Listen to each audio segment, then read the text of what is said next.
Hello friend, आपका बहुत बहुत स्वागत है हमारे चैनल पे। देखिए, एनटीपीसी परीक्षा 28 दिसंबर को फर्स्ट एंड सेकंड शिफ्ट में जो भी मैथ के क्वेश्चन आए थे उसमें से कुछ क्वेश्चन मैं अभी लेके आया हूँ। ये पूरा वीडियो आपका जो है दो पार्ट में है, ठीक है।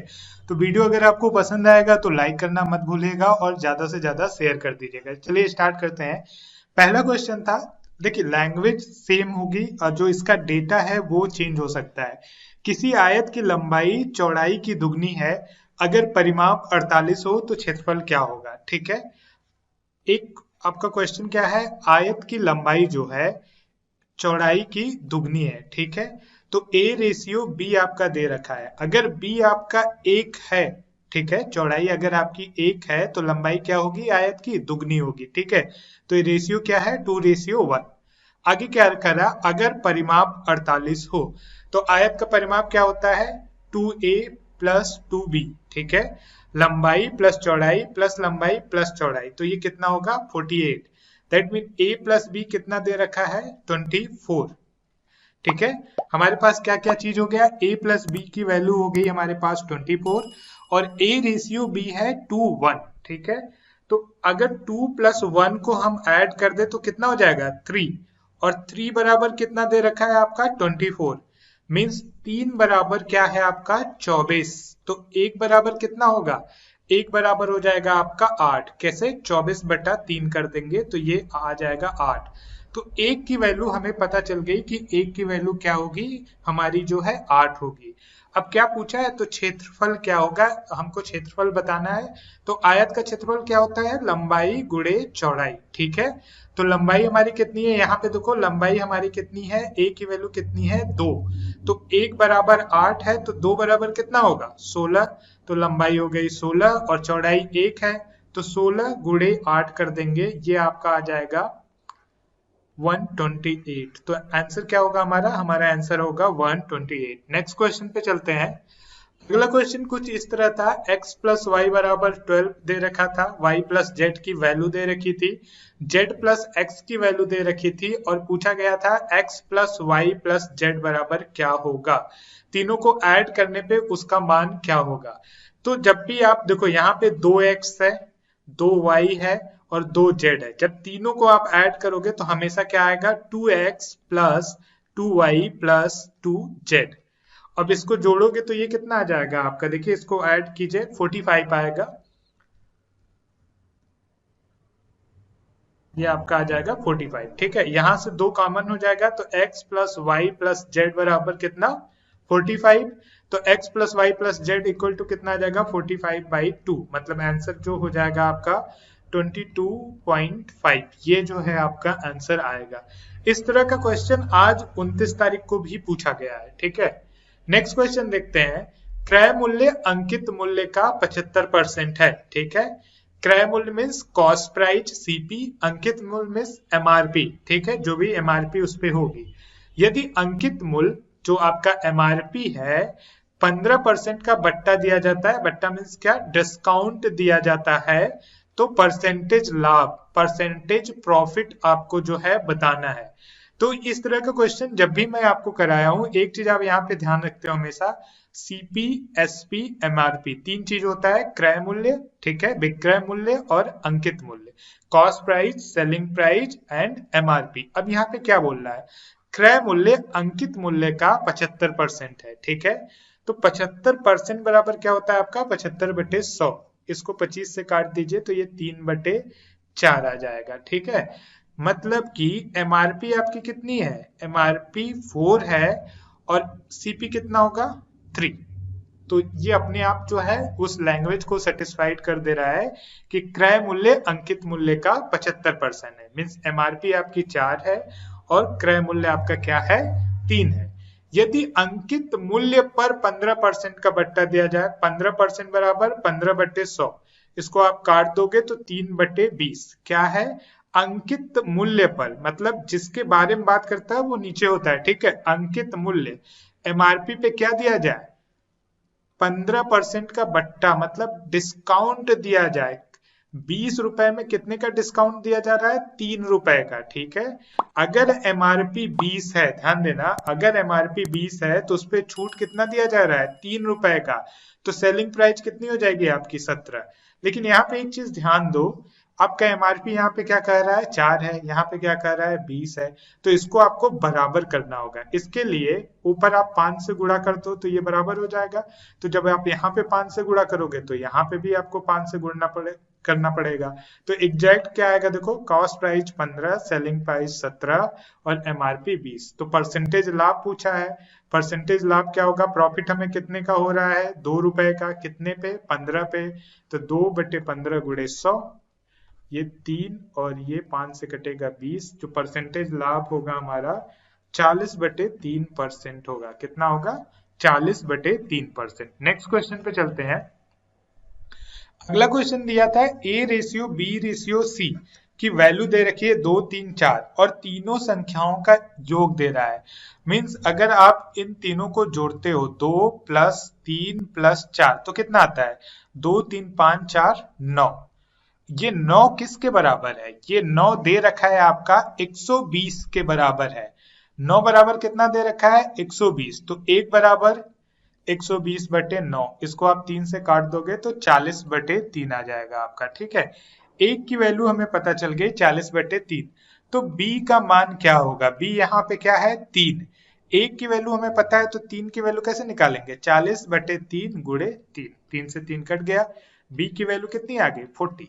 ये आपका जो है आंसर होगा। b की वैल्यू जो है हमें पता चल गया। एक क्वेश्चन था रोमन अंक में कैसे लिखा जाएगा। अगर आप रोमन अंक नहीं पढ़े हो, आपको पढ़ना हो तो मुझे बता देना। वैसे मैं यहाँ पे बता दूं, रोमन अंक 5 d इक्वल टू जो है 500 लिखते हैं। d बराबर क्या होता है आपका? 500। c बराबर 100 होता है। तो ये 699 है, मतलब 600 + 90 + 9। ठीक है, तो इसको कुछ इस तरह लिखा जाएगा DC × CIX। ये जो है आपका रोमन अंक होगा 699 का। नेक्स्ट क्वेश्चन की तरफ चलते हैं।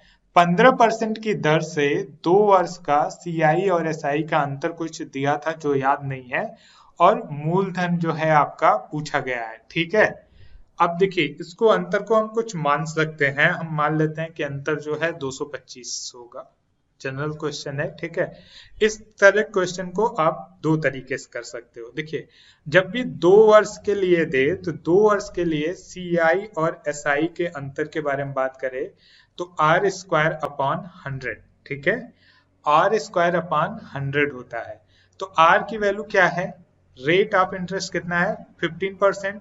R का स्क्वायर करेंगे तो कितना हो जाएगा? 15 का वर्ग 225/100। मतलब ये कितना हो गया? 2.25%। ठीक है, ये बराबर कितना है? 225 के। ठीक है, तो मूलधन क्या होता है? मूलधन हमेशा 100% होता है। तो 100% की वैल्यू निकाल लेंगे। 2.25% का मान है हमारे पास 225। तो 100% बराबर क्या होगा? 225/2.25 गुणे, अब यहाँ से जो है ना, ये दशमलव हटाने के लिए हम एक बार 100 से गुणा कर देंगे। ठीक है, तो यहाँ से ये दशमलव हट जाएगा, ये कट जाएगा, 10000 आपका आंसर हो जाएगा। ठीक है, इस तरह आप डायरेक्ट फॉर्मूला से कर सकते हो। नहीं तो दूसरा मेथड है, मैं पढ़ा रखा हूँ, उसे आप देख सकते हो। 15% है तो 15/100, ये 3/20 हो जाएगा। 2 वर्ष की बात कर रहे हो तो इसका क्या कर दो? 2 वर्ष की बात हो रही है तो 20 का क्या कर दो? स्क्वायर कर दो। वैल्यू कितनी आ जाएगी? 400। ठीक है, ये मान लो आपका मूलधन है। अभी एग्जैक्ट नहीं है, आप 400 मूलधन मानोगे। अब 2 वर्ष का SI क्या होगा? अगर 15% के हिसाब से देखें तो 400 का 15% हम निकाल लेंगे तो 400 का 15% आपका क्या आएगा? 60 और 60। ये 2 वर्ष का सिंपल इंटरेस्ट होगा। कंपाउंड इंटरेस्ट क्या होता है? जब ब्याज पे ब्याज लगता है। मींस यहाँ पे जो दूसरे साल कंपाउंड इंटरेस्ट मिलेगा, इस पे भी 15% मिलेगा। ठीक है, तो 60 का 15% कितना होगा? ये आप निकाल लो। ठीक है, 3, 2, 9 होगा। ठीक है, तो इनमें डिफरेंस कितना है? CI और SI में डिफरेंस कितना है? 9 है। और दे कितना रखा है? 225। तो 9 बराबर आपको पता चल जाता है कितना है, 225। ठीक है, तो 1 बराबर 225 बटा 9। तो 400 मूलधन निकालना है, तो 400 बराबर कर देंगे। ये देखो आपका 3 से कट जाएगा, ये 3 आ जाएगा, अभी भी 3 से कटेगा, और 25 चौके 100, आपका मूलधन आ गया। ठीक है, ये जो मेथड मैंने बताया, ये मेथड हर जगह अप्लाई होता है, चाहे 2 वर्ष की बात हो, 3 वर्ष, 4 वर्ष, 5 वर्ष की बात हो, और ये जो है आपका केवल 2 वर्ष के लिए ही अप्लाई होता है, तो इस बात को आप ध्यान रखिएगा। नेक्स्ट क्वेश्चन है, देखिए टाइम एंड वर्क का है, a plus B, B plus C, C plus A दे रखा है। तो इसमें तो सिंपल है, आप कैसे करते हो, आप एलसीएम निकाल लेते हो। ठीक है, 12, 18 और 15, इसका एलसीएम क्या होगा, ऐसी संख्या जो 12, 18, 15 तीनों से कट जाए, तो इसका एलसीएम होगा आपका कितना, 180, 180 हो जाएगा। मतलब टोटल काम हमारा पता चल गया कितना है, टोटल वर्क 180 है। ठीक है, अब a प्लस बी मिल के 12 दिन में 180 काम करते हैं, तो एक दिन में इनकी इफिशियंसी निकाल लेंगे, एक दिन में ये कितना काम करेंगे। तो देखिए इसको हम काट देते हैं,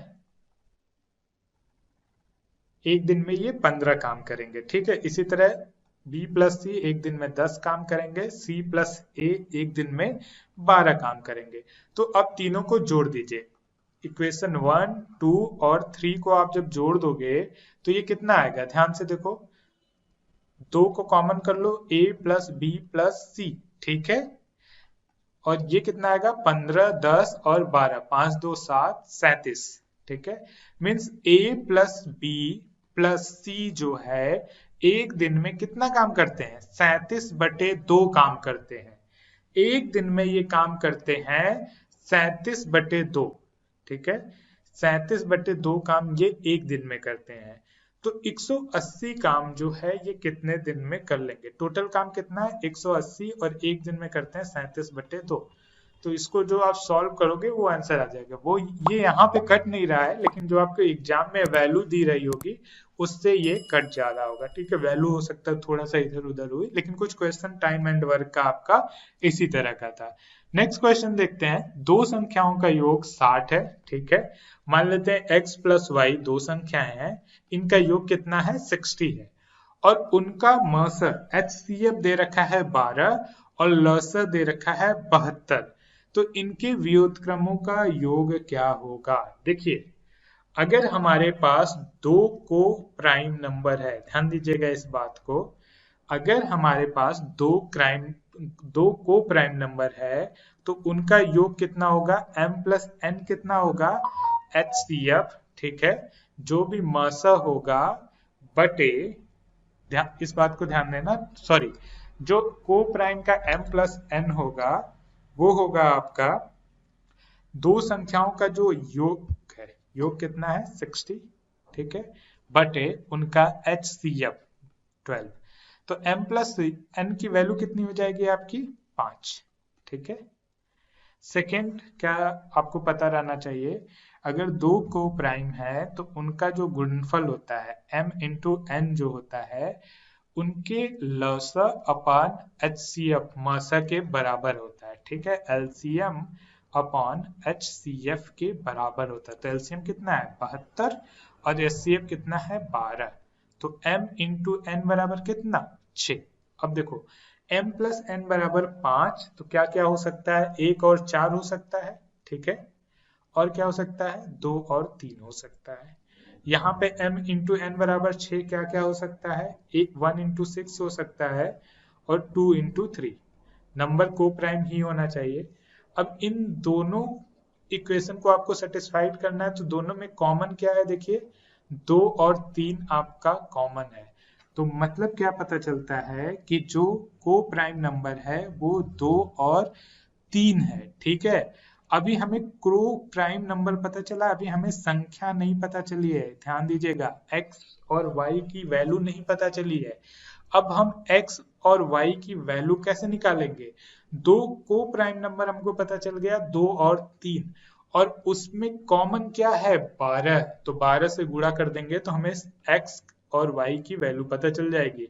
x बराबर 24 और y बराबर कितना 36। अब देखिए इनका योग 60 होगा कि नहीं, बिल्कुल। हमें क्या निकालना है, इनके व्युत्क्रमों का योग। तो 1/24 प्लस 1/36, 24 और 36 का एलसीएम आपका 72 आएगा। ठीक है, 24 तिया 72, 3 और 36 दूना 72, तो ये हो जाएगा आपका 5/72। ये आपका जो है आंसर आ जाएगा। इस क्वेश्चन को इस तरह हम सॉल्व करेंगे। नेक्स्ट क्वेश्चन, 12% ऑफ 1200 में क्या जोड़ा जाए कि 5400 का 18% हो जाए। ध्यान दीजिएगा, 12% ऑफ 1200 मतलब 1200 का 12%। ठीक है, 1200 के 12% में क्या जोड़ा जाए कि ये किसके बराबर हो जाए, 5400 के 18% के। सिंपल क्वेश्चन है। यहाँ से ये जीरो इससे काट देते हैं हम। ठीक है, ये कट गया। ठीक है, 6 दूना 12, 6 त्रिक 18। ठीक है, अब 6 से दोनों तरफ हमने काट दिया। अब और क्या कर सकते हैं, 5 4 2 से इसको काटेंगे तो 27। ठीक है, 27 और अभी भी ये 27 हो जाएगा। अभी भी 3 से कटेगा, 4 3 चौके, सॉरी हाँ ये कट जाएगा। ठीक है, 4 प्लस एक्स बराबर 27। आपका क्या आ रहा है, 4 प्लस एक्स बराबर 9 इंटू 3, 27। एक्स बराबर 27 माइनस 4, आंसर आएगा आपका 23। नेक्स्ट क्वेश्चन देखते हैं। घनाभ की भुजा दे रखी है 28 सेंटीमीटर, 32 सेंटीमीटर और 36 सेंटीमीटर।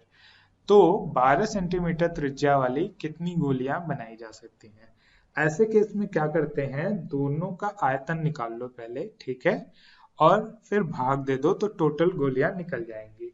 तो घनाभ का आयतन क्या होता है आपका, घनाभ का आयतन लंबाई गुणे चौड़ाई गुणे ऊंचाई 28 गुणे 32 गुणे 36, और 12 सेंटीमीटर त्रिज्या वाली की गोली का आयतन क्या होगा आपका, गोली का आयतन होता है 4/3 पाई आर क्यूब। ठीक है, तो 4/3 पाई का मान 22/7 और आर क्यूब 12 सेंटीमीटर है, मतलब 12 गुणे 12 गुणे 12। इसको थोड़ा सा सिंप्लीफाई कर लेते हैं, तब इसको हम काटेंगे। 4 गुणे 22 गुणे 12, 12 एंड 12, जो 3 और 7 है वो आपका ऊपर चला जाएगा। ठीक है, अब इसको आप काट सकते, इसको आप सॉल्व कर लेना, आंसर आ जाएगा। ठीक है, सॉल्व करेंगे तो आपका भी टाइम खराब होगा, आपको बस फॉर्मूला याद रखना चाहिए। ओके, 12,000 रुपए 2 वर्ष में साधारण ब्याज की दर से 14,400 हो जाता है, तो दर क्या है, आपको दर बताना है। ठीक है, क्या है ध्यान दीजिएगा, 12,000 रुपए 2 वर्ष में साधारण ब्याज की दर से कितना हो जाता है, 14,400 हो जाता है। ठीक है, सिंपल इंटरेस्ट है, तो ये देखिए 12,000 कितना हो जा रहा है, 14,400। तो ब्याज कितना मिला आपको, 14,400 में से 12,000 घटाओगे तो आ जाएगा आपका 2,400। 2,400 ब्याज मिला आपको कब, 2 साल में। तो 1 साल में कितना मिला, 1,200। ठीक है, बस आपको पता चल गया 12,000 पे आपको 1 साल में 1,200 ब्याज मिला, तो रेट क्या होगा, 1,200 बटे 12,000 इंटू 100। तो रेट ऑफ इंटरेस्ट क्या आ जाएगा आपका, 10% आ जाएगा। नेक्स्ट क्वेश्चन देखते हैं। अगला क्वेश्चन है, एक त्रिभुज ABC में कोण ABC का मान लिखा है, तो बड़े कोण का मान क्या होगा। देखिए सॉरी, ये आपका कोई ट्रायंगल है। ठीक है, इसमें एंगल A ये हो गया आपका, एंगल B ये हो गया, एंगल C ये हो गया। इन तीनों का वैल्यू दे रखा है, तो आपको पता है किसी भी त्रिभुज ABC के कोणों का योग कितना होता है, 180 डिग्री होता है। तो हमें क्या क्या दे रखा है, कोण A बराबर 2x प्लस कोण B बराबर 3x माइनस 12 प्लस कोण C बराबर 5x माइनस 18।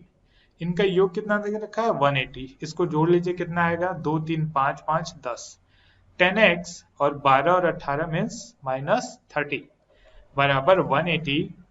तो 10x इक्वल टू 180 210, तो x इक्वल टू कितना, 21। x की वैल्यू आ गया अब, तो कोण A कितना हो जाएगा, 42 हो जाएगा। कोण B कितना हो जाएगा, 6, ठीक है। 63 में से आप जो है 12 घटा दोगे तो 53 और 2 और जाएगा 51, ठीक है। कोड सी कितना हो जाएगा आपका? कोड सी देखिए 5x है तो 105 में से आप कितना माइनस कर दोगे? 18 माइनस कर दोगे तो 5 एंड 90 और 87 आ जाएगा आपका। तो सबसे बड़ा कोड का मान क्या होगा आपका?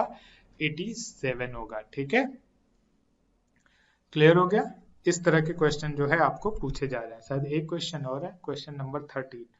2400 रुपए का 4 वर्ष में एसआई की दर से ब्याज होता है 640, तो दर क्या होगा? सिंपल है, 4 वर्ष में आपको ब्याज कितना मिलता है? 640, ठीक है। तो एक साल में निकाल लो, 640 बटे 4 कितना हो जाएगा? ये आपका 160।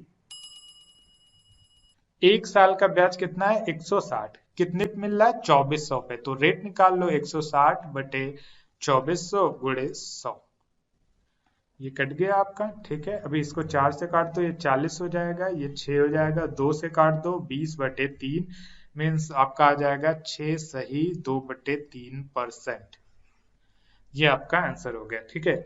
अभी कई शिफ्ट के क्वेश्चन है, सब मैं धीरे धीरे आपको कवर करा दूंगा। ये अभी 13 क्वेश्चन है, कुछ और क्वेश्चन है अपने पास, लगभग 20 से 25 क्वेश्चन है, और आज का भी जो एग्जाम हुआ है वो सब मिला के तो वो सब आपको कवर करा दिए जाएंगे। Thank you everyone.